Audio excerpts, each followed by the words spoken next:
जो super foods हैं यहाँ पर एक मार्केटिंग की स्मेल आती है। एक आदमी के लिए क्या सही है? उस एप्पल को आप खा तो रहे हो जो 2 महीने पुराना है, बट उसके अंदर लाइफ है। सारे खाने वो हैं जो एक्सपेंसिव हैं, ये सारे खाने वो हैं जो इम्पोर्टेड हैं। ये चीजें जो है ये हमें सोचने पे मजबूर करती हैं। इससे बड़ा सच आपके लिए और कुछ नहीं है। तो क्या आपको ये जो सुपर फूड्स हैं यहाँ पर एक मार्केटिंग की स्मेल आती है? ये सारे खाने वो हैं जो एक्सपेंसिव हैं, ये सारे खाने वो हैं जो इम्पोर्टेड हैं। इंडिया की इतनी बड़ी पॉपुलेशन है, अगर उस पॉपुलेशन का आधा % भी ले ले तो कितनी अच्छी इंडस्ट्री डेवलप हो जाएगी।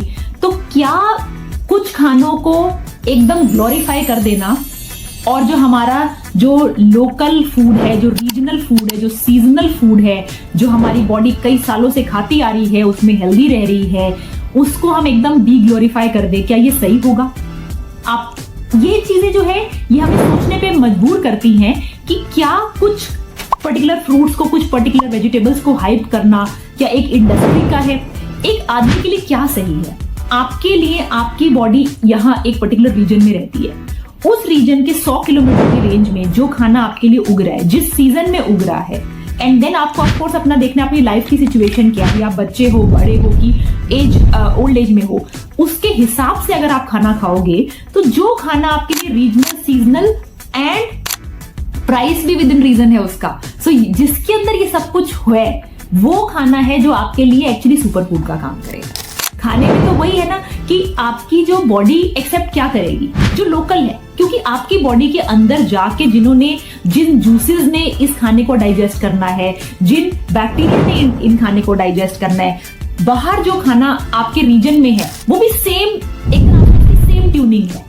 तो वो जो लोकल खाना है वो आपके लिए एकदम बेस्ट होगा। वो ना केवल फ्रेश होगा, वो आपके लिए न्यूट्रिएंट और एंजाइम्स को भी लेके आएगा, क्योंकि खाने में क्या होता है, जैसे ही आपने उसे पेड़ से तोड़ते हैं ना, उसका डीके प्रोसेस स्टार्ट हो जाता है ना। कोई भी खाना अगर बहुत दूर से, लेट्स से अमेरिका से हमारे पास आ रहा है, पेरू से हमारे पास आ रहा है, ऑस्ट्रेलिया से हमारे पास आ रहा है, पहली चीज तो ये आप सोचो उसको यहां तक लाने के लिए कितना पेट्रोल, कितना फ्यूल, कितना ईंधन वेस्ट हो रहा है, राइट? अब इसमें कार्बन फुटप्रिंट की तो बात करते नहीं कि ऑस्ट्रेलिया का ही खाना आपको क्यों खाना है, कि पेरू का ही खाना आपको क्यों खाना है, कि चाइना के ही सेब आपको क्यों खाने हैं, राइट? अपने यहाँ पे नहीं है क्या? और नहीं है तो मत खाओ, कोई और फ्रूट खा लो। सो इतना ज्यादा ट्रांसपोर्ट वगैरह करवा के अगर कोई चीज आपके पास आती है तो पहली चीज तो एनवायरमेंट को वो खराब कर रही है। दूसरी चीज, जैसे ही पौधे से कोई फ्रूट अलग होता है, उसका डीके प्रोसेस, उसका एंजाइम्स का प्रोसेस सब नीचे जाना शुरू हो जाता है।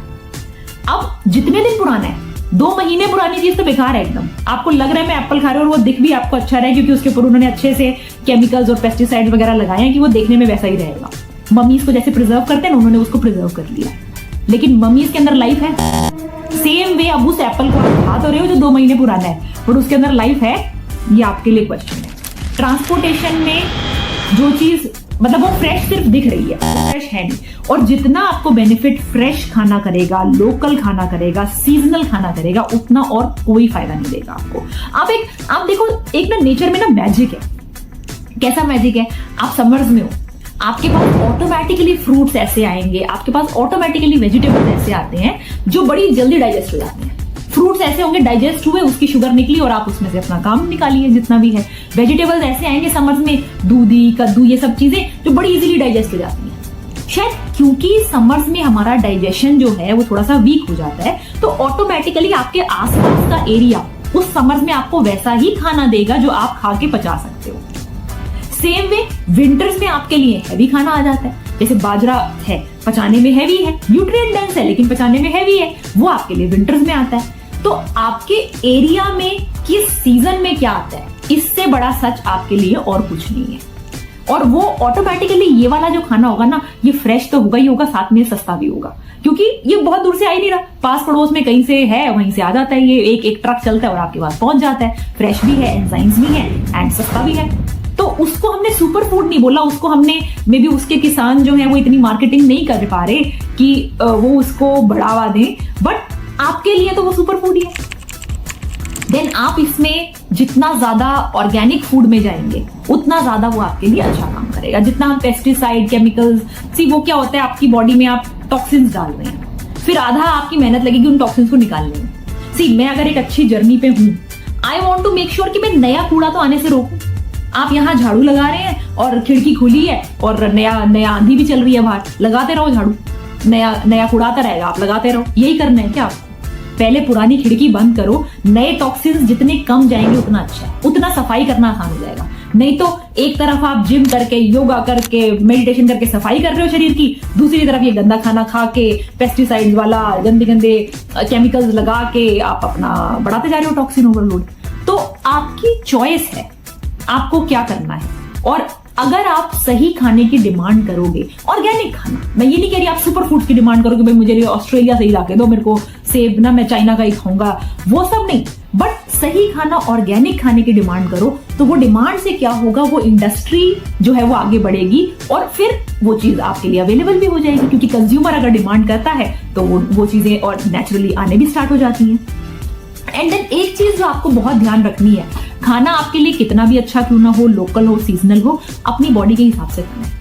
ये बहुत इंपॉर्टेंट है। ये हमने पहले भी कई बार बोला हुआ है कि आपकी बॉडी आपके लिए बेस्ट डॉक्टर है, आपकी बॉडी आपके लिए बेस्ट टीचर है। मैं कहूँ, कोई और कहे, यूट्यूब पे कोई आपने देखा, ये रेसिपी देखी, अगर आपका शरीर उसको एक्सेप्ट नहीं कर रहा, मतलब वो आपके लिए नहीं है, एज सिंपल एज दैट। मतलब आपके लिए अभी कुछ और अच्छा है, या उसको आप लिमिट में खाइए, या मे बी आप उसका जो कॉम्बिनेशन कर रहे हैं वहां कुछ गलती है, तो अपनी बॉडी से जो है ना उसके साथ ट्यूनिंग बनाए रखिए। वहां से सीखना जो है वो बहुत बहुत जरूरी है हमारे लिए। So that is something which is very very important. Now एक हम बात करेंगे एक चीज की, and that is called the appealing effect. See क्या होता है, हमारी जो बॉडी है ना बहुत ही इंटेलिजेंट है। हमारी बॉडी जिस तरह से वर्क करती है, that is so intelligent and so amazing you won't even realize। and एक बार आपको जब वो समझ आना शुरू होगा ना, आप सारी किताबों को ना साइड में रख दोगे, क्योंकि वो ऑटोमेटिकली, वो इतनी बढ़िया आइटम है आपके पास, इतनी बढ़िया आपके पास एक मशीनरी है कि जिसको आप यूज नहीं करते ना। क्या होता है कि हमारी बॉडी में ना एक ऐसा मैकेनिज्म है, अलग अलग कलर के फ्रूट्स और वेजिटेबल्स होते हैं, आपके सामने हमने रख दिए, violet, indigo, blue, green, yellow, orange, red. आप ना एक कलर की तरफ ना थोड़े आकर्षित हो जाते हो कि आज मुझे फ्रूट ना केला ही खाना है, कोई बोलेगा मुझे फ्रूट तो पाइनएप्पल ही खाना है, कोई बोलेगा मुझे फ्रूट ना बेरीज खानी है, प्लम खाना है, राइट। सेम चीज सब्जियों में भी आएगी। नेचुरल कलर्स की बात हो रही है, आर्टिफिशियल कलर्स में तो आप दिमाग के साथ खेलने लग जाते हो। नेचुरल कलर्स की जहां तक बात आती है ना, हर कलर के अंदर ना अलग अलग फाइटोकेमिकल्स हैं, अलग अलग न्यूट्रिएंट्स हैं, अलग अलग एंटीऑक्सीडेंट्स हैं, जिनका बॉडी के अलग अलग पार्ट्स पे अलग अलग असर होता है। सो फॉर एग्जाम्पल, पेट के लिए येलो कलर का बहुत इंपॉर्टेंस है, आपके ओवरीज, टेस्टीज, इन सब में ऑरेंज कलर की बहुत ज्यादा इंपॉर्टेंस है, आपके हार्ट के लिए ग्रीन कलर की जो चीजें हैं उनकी बहुत इंपॉर्टेंस है, एंड दैट एरिया के लिए। सो कहने का मतलब ये कि अंदर जो भी गड़बड़ चल रही है, मुझे पता है या नहीं पता, आपको पता है या नहीं पता, बॉडी को पता है। बॉडी क्या है, ऑटोमेटिकली आपकी आईज को उस कलर की तरफ अट्रैक्ट कर देगी। That is the beauty. And आपको वो जो रंग है वो उतना आकर्षित करेगा। सी जब भी और वो आपके लिए उस टाइम वो सुपर फूड है। सी जब नेचर आपको डिजाइन कर रहा था, नेचर को पता नहीं था ना कि आप यूट्यूब पे सुनोगे सुपर फूड, फिर डिसाइड करोगे क्या खाना है क्या नहीं खाना, या इंस्टाग्राम पे देखोगे आपके इन्फ्लुएंसर ने किसको सुपर फूड का। नेचर को इतना आइडिया नहीं था, तो नेचर को सिंपल आइडिया था कि आपकी बॉडी में ही वो फंक्शनिंग लगा देनी है कि इनके अंदर ना ऑरेंज कलर की कमी हो रही है, ऑरेंज कलर में जो फाइटोन्यूट्रिएंट है उसकी कमी है, उसको अट्रैक्ट करा दो ऑरेंज की तरफ। तो आप अपनी बॉडी को रीड करो, अपनी बॉडी के साथ टच में रहोगे ना, तो उससे ब्यूटीफुल चीज और कुछ नहीं है। And that is what we are here for, to take you back on that path. ऐसा नहीं है हम YouTube का सहारा ले रहे हैं, हम टेक्नोलॉजी का सहारा ले रहे हैं आप तक पहुंचने के लिए, लेकिन अल्टीमेटली हमारा एम है कि आप अपने आप तक पहुंचो। इन सब बातों में पढ़ के कि मुझे क्या करना है, ये चीज आपको कोई और क्यों बताए, ये चीज आपको आपकी बॉडी बताएगी। मैं उतनी इंटेलिजेंट नहीं हूं आपके लिए जितनी आपकी बॉडी आपके लिए इंटेलिजेंट है, और आपको उसकी भाषा सुननी है, उसकी भाषा समझनी है। आपके पास एक सुपर बॉडी है, आप उसको समझिए। सुपर फूड्स के पीछे मत जाइए, जो आपके रीजन में है, जो सामने है, जो नेचर ने बनाया, जो मदर नेचर ने बनाया है, वो सब कुछ सुपर फूड ही है। आपको देखना है कि आपकी सुपर बॉडी को इस समय क्या चाहिए। On that note, bye bye. जल्दी ही हम दोबारा मिलते हैं एक नए टॉपिक के साथ।